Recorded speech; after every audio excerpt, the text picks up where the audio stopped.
All right, well, many of you are probably smothering your Sunday morning pancakes or waffles with syrup right now. We have Rochelle Ripper, Alice from Dairyland with us this morning to tell us how that maple syrup is made. And it's probably something that people don't really think about, but they use it a lot on their pancakes and waffles and things like that, right? Yes, certainly. I've had the opportunity to tap a few trees myself here this spring to celebrate finally spring being here. Okay. And so I guess the process I want to quickly explain is you drill a hole in the maple tree and it's just beyond the bark, and that's where the sap is flowing throughout the tree. Really? And so yeah, once you get that hole drilled, then you put in a spile or a little spout, and that's kind of how the sap comes out into a bucket that you hang on the tree as well.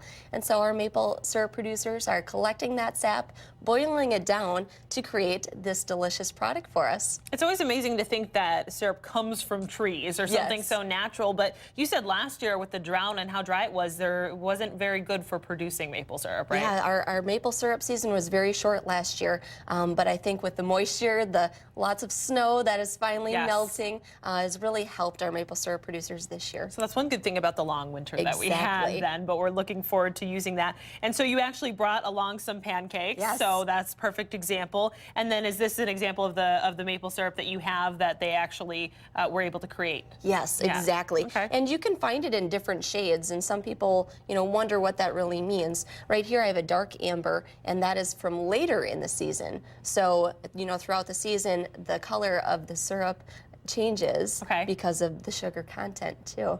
And I know it's amazing. Right, and I know you're saying that it's quite the process too. It takes a lot to even get to like this amount. It doesn't seem like a lot in this bottle, but it takes a lot to get there, right? Exactly. It takes about 40 gallons of sap to create 1 gallon of syrup. Oh my goodness. And these are just pints. So, to put that in perspective, it's a lot of sap, which has very low sugar content, about 2%. Once it comes out of the tree, they boil it down to about 67% sugar.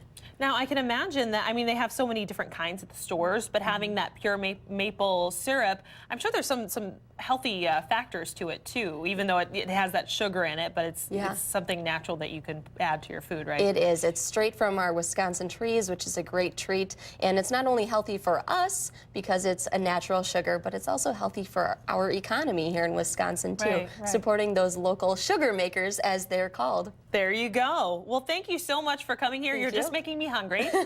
But like I said, hopefully you guys are at home, maybe smothering some of this pure stuff, though. That's what you want to use. Exactly, Your pure stuff Wisconsin maple syrup. All right, well, we're gonna get to eating these pancakes, and we'll be back here shortly. Thanks so much for being here again.